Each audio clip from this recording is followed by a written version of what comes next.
Look, your hygiene department is not your most profitable center of your practice, but it is the most predictable, profitable center because it doesn't require redos.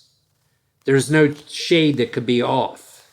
There's no extra procedure generally that you need to do for free that it happens in all your other work. An implant analog changes. Something goes wrong at the lab. It doesn't seat. The shade's off. You have an open contact on a direct composite filling. I could go on and on and on. You couldn't find the canal in the endo. Not in hygiene. That doesn't happen.